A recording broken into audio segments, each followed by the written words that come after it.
My mother was telling me about how she and her family got their first television when she was a teenager. Of course it was black and white. She said she only watched it at night.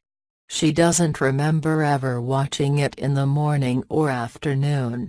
When I was young we had only about 3 or 4 different channels.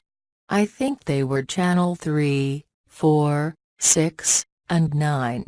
My brothers and sisters and I would sometimes fight about which channel to watch. But we usually enjoyed the same shows. Nowadays we can get hundreds of channels on TV. I can't believe it. There are channels with only old movies, and channels with only cooking, and channels with only fishing. It's amazing. There is a channel for everything. I wonder how much my brothers and sisters and I would fight if we had hundreds of channels when I was a child. Of course we had only one television set.